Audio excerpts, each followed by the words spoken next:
So next, on to my mum's side of the family, who I know so little about.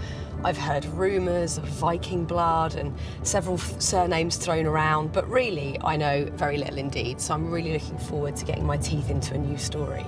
Fearne is meeting genealogist Laura Berry, who's been looking into her mother Linda's ancestors. I don't know very much about my mum's side of the family. I've heard a few rumours and stories. The only thing my mum has ever said is that there might have been a surname that ended in BY, Wilby, something like that, along the way, and that could have been Viking-related. That sounds like a wild fairy tale to me, and I don't know if there's any truth in it, but that's all I've ever heard. Well, I've done quite a lot of digging into your mum's family history, and actually there is obviously a Wilby surname here on your nan's side, and you can see here we've got you at the bottom, then there's your mum. Oh, lovely Nan Sylvia. And then her dad. Ronald? I had no idea he was called Ronald. No. Oh.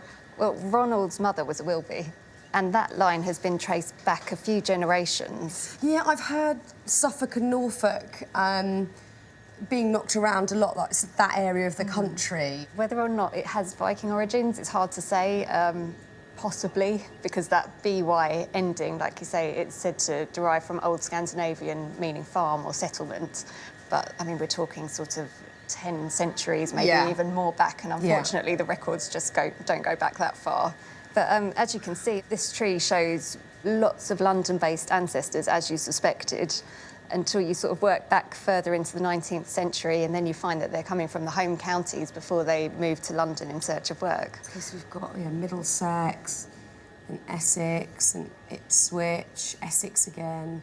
But then Ireland, I've never, ever heard of Ireland being connected to my family in any way at all. So that's really surprising, yeah. Had no idea.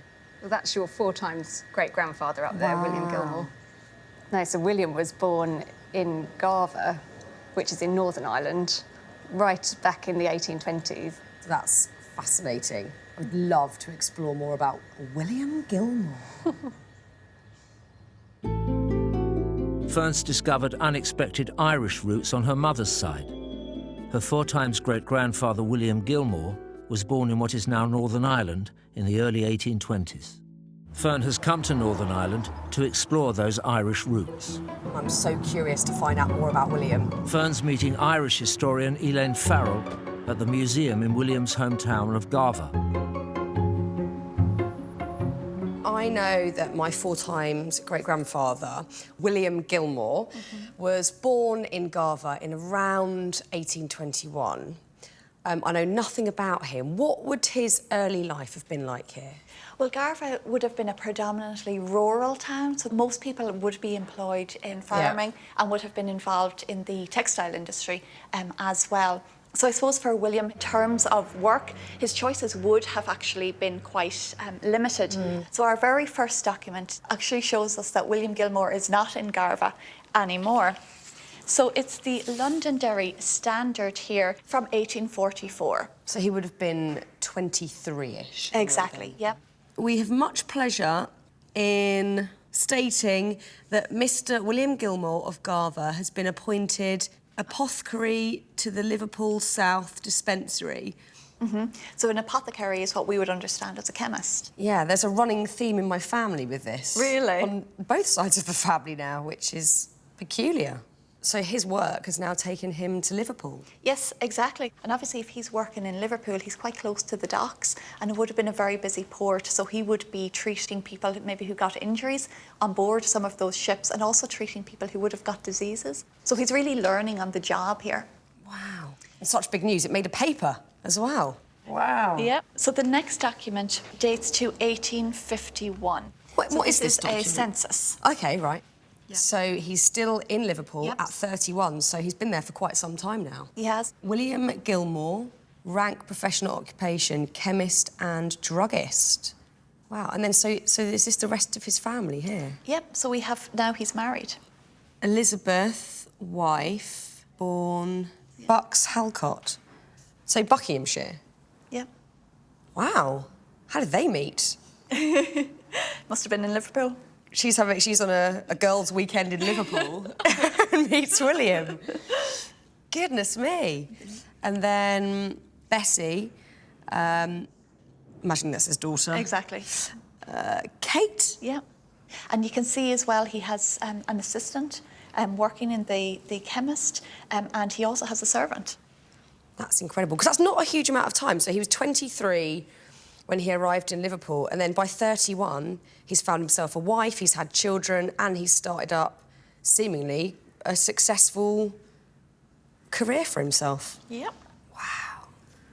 So now we have the Coleraine Chronicle. What a wonderful big book. So this is Saturday, May the 20th, 1854. Mr. William Gilmore, surgeon. Yeah, so the term wouldn't be what we would understand as a surgeon, it'd be more of a GP. OK, wow. Member of the Royal Pharmaceutical Society of Great Britain, Bridge Street, Coleraine. Coleraine would be quite close to us here in Garva. So he has now moved back with his English-born wife. Yeah. Medical appointment. We understand that Dr. Gilmore of this town has been appointed medical superintendent of this screw steamship Great Britain, which has been chartered by government as a transport to convey troops to the Crimea and bring back invalids. Wow, so he's off on a ship. He's on the SS Great Britain, yep. This is less than a year after he was announcing himself as setting up his practice in Coleraine. So for whatever reason, whether it didn't go well or he got itchy feet and he decided to head off again. But you'll remember that he had brought his wife and his children back to Coleraine, and now he's heading off on a ship. I mean, if that were me and I just not only moved from where I was born, but had just settled and I had young kids, I'd be livid. Absolutely. Like, you're not going on that ship, I'm afraid. Yeah, it was a lot for her to take. I don't care about your certificates and your career. You're staying here. Yeah. You're staying put. Get back in that surgery. Fearne has travelled from Northern Ireland to Bristol, where the SS Great Britain is now in dry dock, to find out more about William Gilmore's time aboard. She's meeting naval historian Professor Andrew Lambert. This is where William would have worked. This is the surgeon's cabin. I mean, it's not very big, is it? Considering he's got goodness knows how many men to look after. It's a tiny room. It is, and it's also where he lives. Wow. So what sort of injuries and illnesses is he going to be working with? As they're going out, he's got a lot of men, most of whom are pretty healthy, and he's got to keep them healthy. Once they get to theatre, musket ball wounds, very large numbers of amputations, and particularly major outbreaks of cholera, which is lethal, dysentery, which can be lethal. So he's making those big decisions. He's the surgeon on board. He's the man who's going to have to actually do those difficult jobs. That's a huge undertaking to do a job like that. War is terrible, but it also creates opportunities. And the fact that he volunteers for this means that he sees this as a step up. You know, this is a man on a journey. Yeah.